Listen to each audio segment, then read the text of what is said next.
हाँ भाई नमस्कार, जय हिंद। कैसे हैं मेरे प्यारे बच्चों? बहुत बहुत स्वागत है इस औसम से प्यारे से प्लेटफॉर्म पर। प्यारे बच्चों, आज के इस वीडियो में हम लोग बात करने वाले हैं कक्षा 11 की कार्बनिक रसायन के बारे में, जिसे हम सभी प्यार से मोहब्बत से ऑर्गेनिक केमिस्ट्री कहते हैं। बच्चों, आज की ये वीडियो बहुत इंपॉर्टेंट है, बहुत खास है। ऐसा क्यों? क्योंकि बच्चे, यूट्यूब के इतिहास में ये पहली वीडियो है जहाँ पे ऑर्गेनिक केमिस्ट्री को इतने जीरो लेवल से एकदम आसान भाषा में पढ़ाया जा रहा है। ठीक है बच्चे, अगर आप वीडियो को शुरू से लेकर आखिरी तक देखेंगे ना, तो आपको खुद अंदाजा लग जाएगा कि सर क्या पढ़ा रहे हैं और हमें क्या देने वाले हैं बिल्कुल फ्री में। तो बच्चे आइए आगे बढ़ते हैं और जानते हैं कि आज के इस वीडियो में हम लोग क्या पढ़ेंगे। बच्चे, सबसे पहले हम लोग जानेंगे कि कार्बनिक रसायन क्या है। ठीक है बच्चे, इसके इतिहास के बारे में जानेंगे कि कौन कौन से वैज्ञानिक आए, है ना, अपना कौन कौन सा स्टेटमेंट दिया और कौन सा कथन दिया।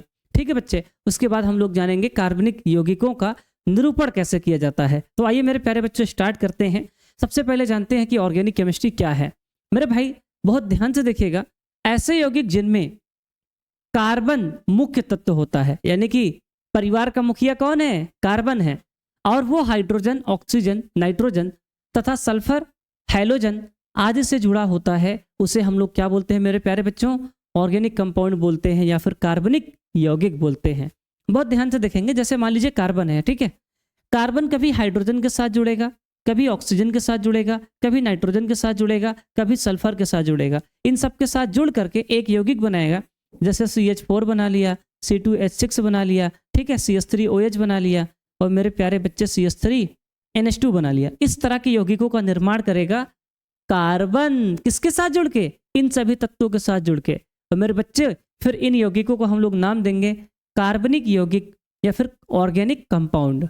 ठीक है मेरे बच्चे, बिल्कुल क्लियर है सर? क्लियर है सर। आइए थोड़ा सा आगे आते हैं, ये बहुत बेसिक है और थोड़ा सा ध्यान से देखेंगे, इसके इतिहास के बारे में जानते हैं। आप बस शुरू से लेके आखिरी तक देखते जाओ, बस सब आपको समझ में आ जाएगा, परेशान नहीं होना है। ठीक है भाई, देखिए, बहुत पहले लोग चीनी, शराब, तेल, वसा आदि जैसी चीजों का उपयोग करते थे, लेकिन प्यारे बच्चों इसके बारे में ये नहीं जानते थे कि इनको बनाया कैसे जाता है। ठीक है, इनके केमिस्ट्री के बारे में नहीं जानते थे कि इनकी केमिस्ट्री क्या है, कुछ नहीं जानते थे, सिर्फ यूज करते थे बस। ठीक है, सिर्फ क्या करते थे? यूज करते थे। लेकिन प्यारे बच्चे आइए समझते हैं थोड़ा सा और आगे। 1675 ईस्वी की बात है, एक वैज्ञानिक थे जिनका नाम था निकोलस लेमरी। अब निकोलस लेमरी ने कहा कि हम बताएंगे कि जो पदार्थ हम लोग यूज कर रहे हैं डेली लाइफ में, ये कहाँ से आए हैं, कैसे बने हैं। तो इन्होंने कहा जो कुछ भी हम लोग यूज करते हैं, खाते पीते हैं, उनको हम 3 भागों में बांटेंगे। कितने भागों में मेरे प्यारे बच्चों? 3 भागों में। पहला भाग इसका है बच्चे खनिज पदार्थ। अब खनिज पदार्थ क्या होता है इसको देखिए। वे पदार्थ जो पृथ्वी से प्राप्त किए जाते हैं, है ना, उन्हें हम क्या बोलते हैं? खनिज पदार्थ। जैसे सोना, चांदी, लोहा, नमक, ये सब क्या होते हैं मेरे प्यारे बच्चे? खनिज पदार्थ होते हैं। अब बेटा अगला आता है वनस्पति पदार्थ। अब वनस्पति पदार्थ क्या होता है? वे पदार्थ जो पेड़ पौधों से प्राप्त किए जाते हैं, उन्हें हम क्या बोलते हैं मेरे प्यारे बच्चों? वनस्पति पदार्थ बोलते हैं। जैसे एसिटिक अम्ल, ये कहाँ से प्राप्त किया जाता है बच्चे? सिरके से प्राप्त किया जाता है। टार्टरिक अम्ल है बच्चे, अंगूर से प्राप्त किया जाता है। बताइए, ये वनस्पति ही तो है, सिरका हो गया और अंगूर हो गया। और गन्ने के रस से क्या प्राप्त किया जाता है बच्चे? सुक्रोज। ऐसे यौगिकों को क्या बोलते हैं बच्चे? ऐसे पदार्थों को क्या बोलते हैं? वनस्पति पदार्थ। क्लियर है बच्चे? बहुत छोटी छोटी बातें हैं, है ना। आइए प्यारे बच्चों थोड़ा सा और आगे आते हैं। बच्चे अगला है जंतु पदार्थ। अब बेटा जंतु पदार्थ क्या होता है? वे पदार्थ जो जानवरों से प्राप्त किए जाते हैं, उन्हें क्या बोलते हैं मेरे दोस्त? बोलो बोलो बोलो, जंतु पदार्थ। जैसे जिलेटिन है, हीमोग्लोबिन है, एल्बुमिन है। बेटा ये सब कहाँ से प्राप्त किए जाते हैं बच्चे? जंतुओं से प्राप्त किए जाते हैं, इसलिए इन्हें जंतु पदार्थ कहते हैं। इनमें से कौन सा नाम आप पहले से जानते थे? जैसे हीमोग्लोबिन है, इसको आप पहले से जानते होंगे, है ना। हाँ सही बात है सर। थोड़ा सा और आगे आते हैं प्यारे बच्चों। सबसे पहले वैज्ञानिक है निकोलस लेमरी। उन्होंने कहा कि भैया हम पदार्थों को 3 भागों में बांट रहे हैं। उसके बाद एक वैज्ञानिक और आते हैं जिनका नाम है लेवोसियर। लेवोसियर कहते हैं कि सभी जीवधारियों, है ना, जैसे पेड़ पौधे, है ना, और जीव जंतु से प्राप्त पदार्थों में मुख्य रूप से कार्बन होता है, हाइड्रोजन होता है, ऑक्सीजन होता है और कभी कभी नाइट्रोजन भी होता है। और उन्होंने कहा कि जो पदार्थ जीवधारियों से, जीव जंतुओं से, जानवरों से, पेड़ पौधों से प्राप्त होते हैं, उनको हम 2 भागों में बांटेंगे। और पहला भाग आता है कार्बनिक पदार्थ। इन्होंने कहा कि कार्बनिक पदार्थ वे पदार्थ होते हैं जो पेड़ पौधे, जीव जंतुओं या फिर जानवरों से प्राप्त किए जाते हैं, जैसे शुगर है, शर्करा, अल्कोहल है, दारू जिसको कहते हैं, तेल है, वसा है, ये सब जीव जंतुओं पेड़ पौधों से प्राप्त किए जाते हैं।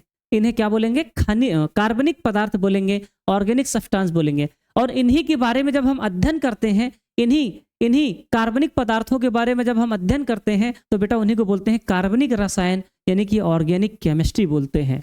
ठीक है भाई, एक प्रकार से हमारी जो कार्बनिक रसायन है, ऑर्गेनिक केमिस्ट्री है, वो किसके बारे में पढ़ाई करवाती है बच्चे? पेड़ पौधों के बारे में, जीव जंतुओं के बारे में। किसके अनुसार बच्चे? बोलो बोलो बोलो, लेवोसियर के अनुसार। ठीक है बेटा, अगला आता है अकार्बनिक पदार्थ। अब सर ये अकार्बनिक पदार्थ क्या होता है?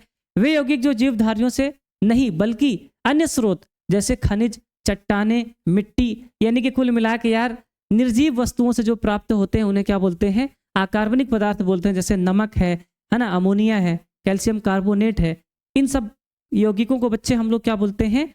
अकार्बनिक रसायन बोलते हैं, इनऑर्गेनिक केमिस्ट्री बोलते हैं। ठीक है मेरे प्यारे बच्चों, तो कुल मिला के साथियों बहुत ध्यान से अगर समझिए तो निकोलस लेमरी ने कहा कि जो पदार्थ हम लोग यूज करते हैं वो 3 प्रकार के हैं, है ना। पहला क्या बोला उन्होंने बच्चे? पहला उन्होंने बोला खनिज पदार्थ, फिर क्या बोला उन्होंने? वनस्पति पदार्थ, फिर बच्चे उन्होंने जंतु पदार्थ बोला। ठीक है, फिर हमारे लेबोसियर साहब आते हैं। लेबोसियर कहते हैं कि भाई जो भी हम यूज करते हैं दो पदार्थ होते हैं। पहला क्या होता है बेटा? कार्बनिक पदार्थ, और दूसरा होता है अकार्बनिक पदार्थ। क्रिस्टल क्लियर है यहाँ तक? बिल्कुल सर।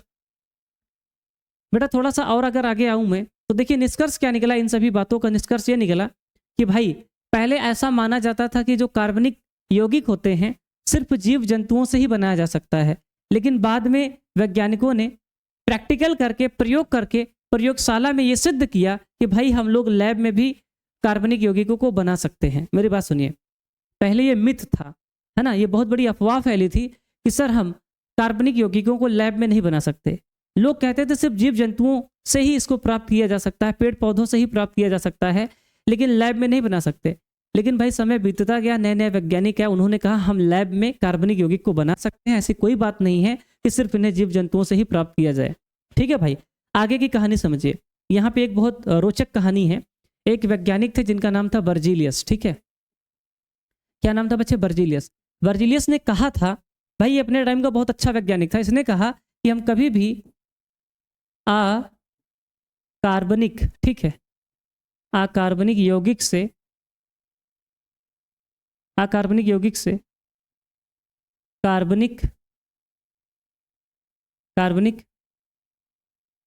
यौगिक का निर्माण नहीं कर सकते। पहले क्या बोला जाता था कि अकार्बनिक यौगिक से कार्बनिक यौगिक का निर्माण नहीं कर सकते थे, और लोग यही बात मानते थे। लेकिन बहुत समय बीत गया, बहुत समय बाद एक वैज्ञानिक और आते हैं जिनका नाम था होलर। होलर ने कहा कि भाई हम अकार्बनिक यौगिक से कार्बनिक यौगिक को बना सकते हैं। कैसे? उन्होंने क्या किया, एक अकार्बनिक यौगिक लिया जिसका नाम था अमोनियम साइनेट। ठीक है, NH, है ना, 4CNO, इसका नाम है अमोनियम साइनेट। ये एक प्रकार से अकार्बनिक लवण है ना, ये एक अकार्बनिक यौगिक है। ठीक है, इस यौगिक को इन्होंने क्या किया सर? गर्म किया। किसने सर? होलर ने इसको गर्म किया। जब इसको गर्म किया तो क्या बना सर? NH2CO बना। ठीक है, इसका नाम क्या है सर? यूरिया है। ठीक है, और बच्चे ये यौगिक कैसा था सर? कार्बनिक यौगिक था। कार्बनिक यौगिक था, यानी कि सर कहने का बात यह है, कहने का मतलब यह है कि पहले लोग कहते थे कि अकार्बनिक यौगिक से कार्बनिक यौगिक का निर्माण नहीं कर सकते, लेकिन एक वैज्ञानिक है जिनका नाम था होलर। होलर ने अकार्बनिक यौगिक को गर्म किया, और गर्म करने के बाद क्या बनाया सर? यूरिया बनाया। और यूरिया कैसा यौगिक है बच्चे? कार्बनिक यौगिक है। ठीक है बेटा, और इसी सिद्धांत को बोलते हैं जैव अणु सिद्धांत। बेटा इस चीज को हमने पिछले वीडियो में भी पढ़ाया था, इसका पार्ट 1 अगर आप नहीं देखे तो देख लीजिएगा। ठीक है, आइए थोड़ा सा और आगे आते हैं। बेटा वही सारी चीज यहाँ पे लिखा, देखिए जैव अणु सिद्धांत, है ना, वाइटल फोर्स थ्योरी, वही सारी बातें लिखी हैं। आप इसको अच्छे से पढ़ लीजिएगा। ठीक है, बाद में होलर आए, होलर ने अमोनियम साइनेट को क्या किया? गर्म किया, तो फिर हमारा यूरिया बना। ठीक है, अगर कभी आपसे कोई पूछे कि मेरे भाई सबसे पहला कार्बनिक यौगिक कौन है, तो आप बोलेंगे सर यूरिया। सबसे पहला कार्बनिक यौगिक कौन है बच्चे? यूरिया है। किसने बनाया था बच्चे? होलर ने बनाया था। किसकी थ्योरी गलत हुई थी बच्चे? बर्जीलियस की। बर्जीलियस ने ही तो बोला था कि अकार्बनिक यौगिक से कार्बनिक यौगिक नहीं बना सकते, लेकिन होलर ने कर दिखाया। ठीक है भाई, ठीक है सर। और बेटा इस सिद्धांत को बोलते हैं वाइटल फोर्स थ्योरी, यानी कि जैव अणु सिद्धांत बोलते हैं। ठीक है सर, परिभाषा यहाँ पे लिखी है, पढ़ लीजिएगा, है ना, PDF आपको मिल जाएगी। बेटा इसी के बाद कई सारे वैज्ञानिक आए, जैसे कोल्बे आए। होलर के बाद कौन है सर? कोल्बे। कोल्बे ने भी क्या किया सर? एसिटिक एसिड का निर्माण किया, ठीक है, सही बात है सर। इसके बाद बर्थले आए। बर्थले ने भी कई यौगिकों का निर्माण किया, जैसे इथाइन का निर्माण किया, एथिलीन का निर्माण किया, एथेनॉल का निर्माण किया, ठीक है भाई। इस तरह से बहुत सारे यौगिकों का क्या हो गया? निर्माण हो गया। यानी कि पहले कहा जाता था कि कार्बनिक यौगिक को बनाया ही नहीं जा सकता, लेकिन होलर ने शुरुआत की। क्या बच्चे? होलर ने शुरुआत की। सबसे पहले उन्होंने यूरिया बनाया, ठीक है, उसके बाद बेटा क्या बना? एसिटिक एसिड बना। इस तरह के बहुत सारे कार्बनिक यौगिक का निर्माण हो गया। जब बहुत सारे कार्बनिक यौगिक का निर्माण हो गया तो भैया अब इनको पढ़ने में भी क्या होने लगी बच्चे? समस्या होने लगी। इनको पढ़ने में भी समस्या होने लगी। जब इनको पढ़ने में समस्या होने लगी तो लोगों ने कहा क्यों ना कोई ऐसी व्यवस्था की जाए, क्यों ना कोई ऐसी ब्रांच बनाई जाए जहाँ पे सिर्फ और सिर्फ किसकी पढ़ाई होगी? कार्बनिक रसायन की पढ़ाई होगी। और बच्चे यहीं से स्टार्ट होती है ऑर्गेनिक केमिस्ट्री की। बोलो बाके बिहारी लाल की जय, ठीक है भाई। तो यहाँ से स्टार्ट होती है अपनी ऑर्गेनिक केमिस्ट्री, ठीक है सर। थोड़ा सा और पढ़ते हैं। अब यह पूरी तरह प्रमाणित है कि कार्बनिक यौगिक वे हैं जिनमें मुख्य तत्व कार्बन होता है, ठीक है सर। कार्बनिक यौगिक का मतलब है कि सर कार्बन, ठीक है। इन यौगिकों में कार्बन के साथ hydrogen, oxygen, nitrogen, sulphur, phosphorus, halogen आदि तत्व पाए जाते हैं। यानी कि कार्बनिक यौगिक अकेले नहीं होगा, कार्बन के साथ साथ हाइड्रोजन, ऑक्सीजन, नाइट्रोजन, है ना, फास्फोरस, कभी कभी क्लोरीन, फ्लोरीन, इस तरह के भी तत्व होंगे, है ना, ठीक है सर। कार्बन की संयोजकता 4 होती है बेटा, बिल्कुल सही बात है सर। कार्बन की संयोजकता कितनी होती है सर? 4 होती है ना। कार्बन कभी सिंगल बॉन्ड बनाता है, कभी डबल बॉन्ड बनाता है, कभी ट्रिपल बॉन्ड बनाता है। इस तरह के बॉन्ड भी कार्बन बना सकता है। और बेटा कार्बन के जो यौगिक होते हैं वो लाखों में होते हैं, मतलब लाखों करोड़ों प्रकार के यौगिक को बना सकता है कार्बन। कार्बन लाखों करोड़ों प्रकार के यौगिक क्यों बना सकता है? क्योंकि बेटा इसके पास एक पावर होती है, वो है संयोजकता। इसकी संयोजकता कितनी होती है? 4। और बेटा कार्बन श्रृंखलन कर सकता है। श्रृंखलन का मतलब होता है खुद से ही जुड़ जाता है। इस तरह से खुद से जुड़ जुड़ के बहुत सारे कार्बनिक यौगिकों का क्या करता है? निर्माण करता है। कक्षा 10 में आप पढ़े होंगे, है ना। श्रृंखलन के बारे में मैंने पिछले वीडियो में भी डिटेल में पढ़ाया है, उसको पढ़ लीजिएगा, ठीक है बच्चे।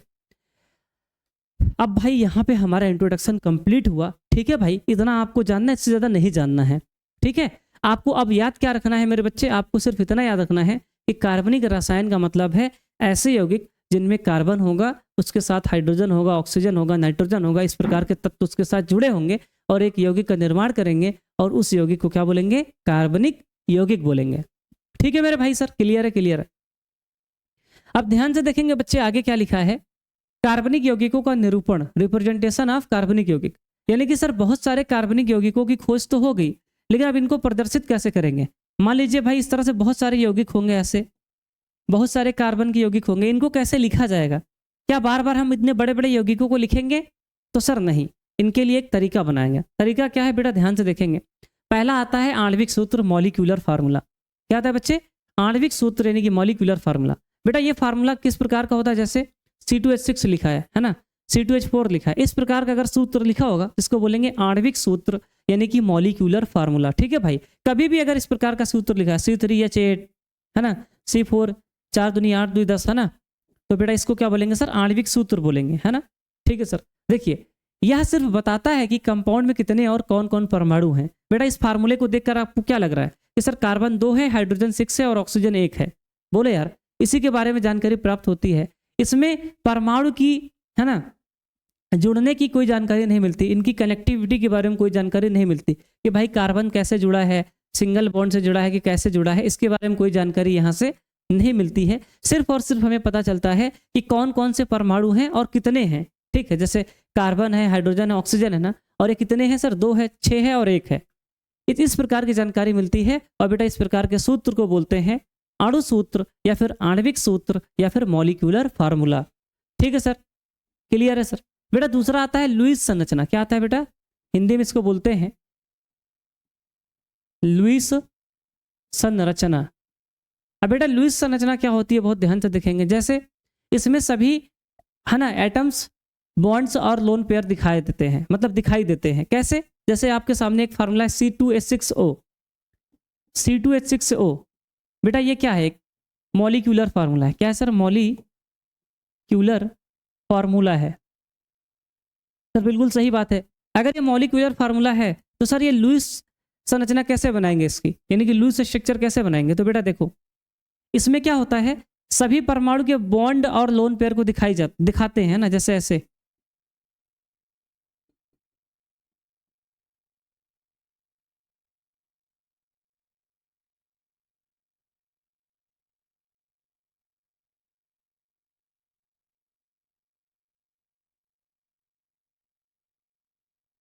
अब बेटा अगर आप ध्यान से देखें तो यहाँ पे देखिए, एक कार्बन दो कार्बन, ठीक है, 6 हाइड्रोजन, 3 2 5 1 6 हाइड्रोजन, एक ऑक्सीजन। देखिए अणु सूत्र तो यही है, लेकिन मैंने इसमें सारे बॉन्ड को दिखा दिया और लोन पेयर को भी मैंने दिखा दिया। तो ऐसे सूत्र को क्या बोलते हैं बच्चे? मॉलिक्यूलर फार्मूला बोलते हैं। क्या बोलते हैं बच्चे? Molecular formula. अगर मेरे बच्चे लोन पेयर को नहीं जानते हैं तो आप लोग कमेंट में बताइएगा, है ना, कमेंट कर दीजिएगा, मैं आपको लोन पेयर सिखा दूंगा क्या होता है, ठीक है, एक अलग से वीडियो बता दूंगा बेसिक की, ठीक है, लोन पेयर कैसे निकालते हैं, ठीक है सर। तो इस प्रकार के सूत्र को क्या बोलेंगे बच्चे? लुईस संरचना बोलेंगे, ठीक है, जिसमें बॉन्ड भी होगा और लोन पेयर भी होगा, ठीक है। अगला आता है संघनित सूत्र। क्या आता है बेटा?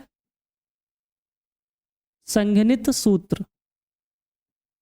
अब बेटा संघनित सूत्र क्या होता है, बहुत ध्यान से देखेंगे। इसमें सभी परमाणु और उनकी कनेक्टिविटी दिखाई जाती है, लेकिन बॉन्ड्स और लोन पेयर नहीं दिखाते। यानी कि परमाणु की कनेक्टिविटी दिखाई जाएगी लेकिन लोन पेयर को नहीं दिखाया जाता, ठीक है भाई। जैसे ये लिखा है CH3 CH2 OH। अब भाई इसमें पता है कि कार्बन कार्बन का बॉन्ड है ना, लेकिन यहाँ पे कोई लोन पेयर नहीं लिखा है। तो अगर कभी भी इस प्रकार का सूत्र लिखा हो CH3 CH2 CH2 OH, है ना, इस प्रकार का, तो इसे क्या बोलेंगे सर? संघनित सूत्र बोलेंगे। जैसे लिखा है CH3 CH2 CH2 CH3, ये भी क्या है सर? संघनित सूत्र है। बोलो यार, क्लियर है क्या? यहाँ पे बॉन्ड और लोन पेयर को नहीं दिखाते हैं, इस चीज को याद रखेंगे। इस प्रकार से लिखा होगा भाई। देखो इस प्रकार से अगर कोई सूत्र लिखा है C2H6O, इसे अणु सूत्र बोलेंगे। अगर इसी को ऐसे लिख दिया जाए CH3 CH2 OH, तो इसे क्या बोलेंगे? संघनित सूत्र बोलेंगे। अगर इसी को ऐसे लिख दिया जाए, बॉन्ड लगा दिया जाए, ठीक है मेरे भाई, तो इसको क्या बोलेंगे? लुईस संरचना बोलेंगे। बोलो यार, इसको क्या बोलेंगे सर? लुईस संरचना। क्लियर है ना? ये आपका अणु सूत्र है, ये आपका संघनित सूत्र है, और ये क्या है सर? लुईस संरचना है। क्या है मेरे भाई? लुईस संरचना, ठीक है। क्लियर है सर? क्लियर है। अब बेटा अगला आता है बॉन्ड लाइन स्ट्रक्चर। इसको बोलते हैं बंध रेखा सूत्र। क्या बोलते हैं सर? बंध रेखा सूत्र। मेरे भाई बंध रेखा सूत्र क्या होता है, बहुत ध्यान से देखेंगे। ये बहुत इंपॉर्टेंट है और सबसे ज्यादा इंपॉर्टेंट यही है। वेरी इंपॉर्टेंट फार्मूला बेटा, ठीक है, और ये बहुत ज़्यादा यूज होता है और ये मॉडर्न फार्मूला है बेटा। इसमें क्या होता है? सिर्फ कार्बन कार्बन बॉन्ड दिखाते हैं, ठीक है सर। अभी आपको समझ में नहीं आएगा, जब एग्जाम्पल लेंगे तो समझ में आ जाएगा। पहले पढ़ते हैं। हाइड्रोजन को नहीं दिखाते हैं। हेटेरो एटम जैसे ऑक्सीजन नाइट्रोजन, है ना, इनको हमेशा लिखा जाता है। सबसे लंबी कार्बन चेन को जिग जैग पैटर्न में दिखाते हैं। डबल बॉन्ड के लिए 2 लाइन, ट्रिपल बॉन्ड के लिए 3 लाइन खींचते हैं। ये सब फॉर्मेलिटी है, आइए देखते हैं। जैसे आपके सामने एक सूत्र लिखा गया ऐसे, भाई ये एक यौगिक है, ठीक है, ऐसे। अगर मेरे भाई अगर इसका मुझे क्या बनाना है? बंध रेखा सूत्र बनाना है, तो कैसे बनाएंगे सर? ऐसे। कितने कार्बन है? 1 2 3 4। तो देखो 1 कार्बन 2 कार्बन 3 कार्बन 4 कार्बन, ज्यादा बन गया, ठीक है, ऐसे। ये इसको बोलेंगे बंध रेखा सूत्र। मतलब इसमें कार्बन हाइड्रोजन को नहीं लिखा जाएगा। ऐसा सूत्र जिसमें कार्बन और हाइड्रोजन को लिखा ही नहीं जाएगा। इनको सिर्फ और सिर्फ जिग जैग में, ये जिग जैग है। क्या है sir? Zig zag. Zig zag का मतलब कीरा बिछी हो, ऐसे ऐसे खींच दी है लाइन, ठीक है भैया। देखिए जहां जहां नुक्कड़ आएगा, जहां जहां नुक्कड़ आएगा, नुक्कड़ मतलब नोक, ये एक नोक है, ये एक नोक है, एक ये, इन नुक्कड़ को क्या बोलेंगे सर? कार्बन बोलेंगे। और इन कार्बन से हाइड्रोजन लगा होगा, और ये जो बीच वाली लाइन है सिंगल बॉन्ड है। क्या है सर? सिंगल बॉन्ड है, ठीक है, ऐसे। जैसे एक आध दो एग्जाम्पल और लेते हैं, देखेंगे। जैसे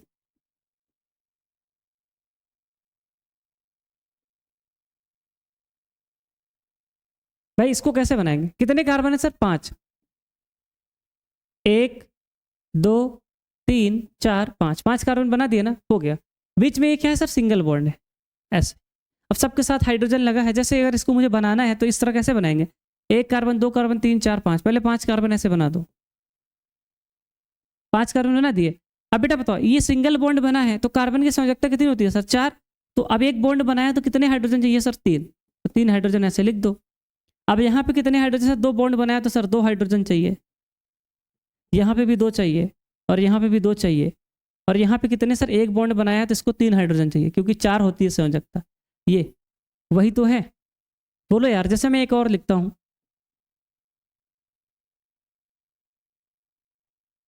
बेटा ये है। अगर मान लीजिए इसको मुझे जिग जैग में बनाना है तो कैसे बनाएंगे मेरे भाई? कितने कार्बन है सर इसमें? सर इसमें 1 2 3 4 कार्बन है।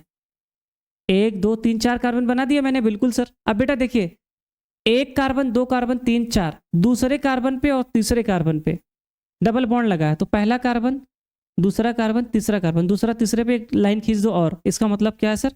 इसका मतलब है सर कि यहाँ पे डबल बॉन्ड आ गया। क्या आ गया सर? Double bond. ठीक है सर, ये हो गया। चलिए एक और बताते हैं आपको।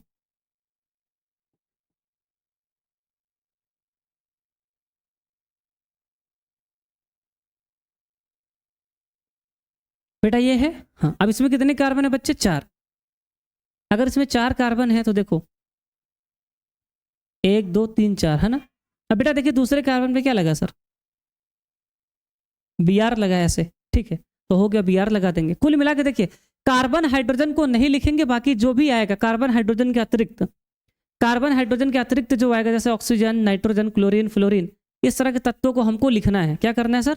हमको लिखना है। ठीक है भाई, डन है। जैसे और एग्जाम्पल करवाते हैं, आप लोग बनाइएगा CH3 CH2 CH Br CH double bond CH2 CH और इधर CH3। इसका बनाइए बेटा, फटाफट कमेंट में बताइए, बना लेंगे कि नहीं? बोलो बेटा, क्या सारे बच्चे इसको बना लेंगे? मेरे बच्चे कह रहे हैं सर बिल्कुल बना लेंगे। अगर इसको मुझे बनाना है तो कैसे बनाएंगे बेटा? देखो कितने कार्बन है? 1 2 3 4 5, 5 कार्बन है ना। 1 2 3 4 5, ठीक है, 5 बन गया। अब देखो 1 2 3, तीसरे नंबर पे क्या लगा? Br। अब Br चाहे ऊपर ऐसे लगा दो चाहे नीचे। और बेटा देखो यहाँ पे जो है ना 1 2 3 4 5 6 है यार, इसमें मैंने गलत बनाया है, 6 बनाने हैं। 1 2 3 4 5 और 1 6, ठीक है। अब बेटा अगर आप देखें तो देखो तीसरे नंबर पे क्या लगा सर? Br लगा। चलो ऊपर लगा दो चाहे नीचे। अब बेटा देखिए 1 2 3 4, 4 और 5 पे क्या लगा सर? Double bond. 4 और 5 पे मैंने डबल बॉन्ड लगा दिया। ठीक है भाई, ऐसे। तो इस प्रकार से इसको बनाना है।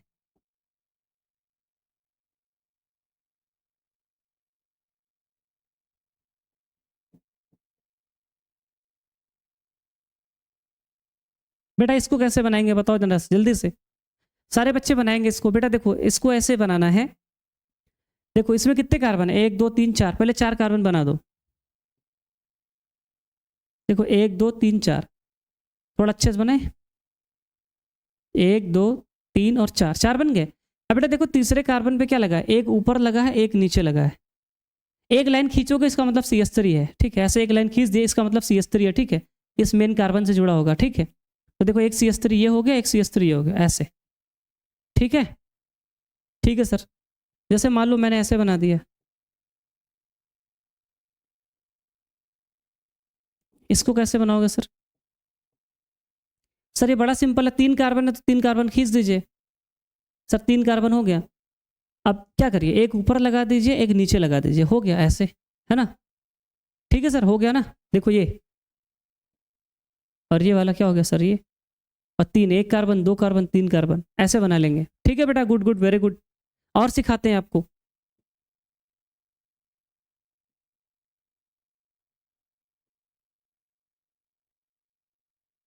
इसको कैसे बनाएंगे? फटाफट बनाइए, बोलो बेटा। इसको बनाना है तो 1 2 3 4 5 कार्बन, 1 2 3 4 5। अब बेटा देखिए दूसरे तीसरे पे double bond sir, double bond, और लास्ट वाले पे क्या sir? Triple bond. Triple bond के लिए ऐसे खींचेंगे। ठीक है भाई, बिल्कुल सही बात है सर। अगर कभी ऐसा आ जाए,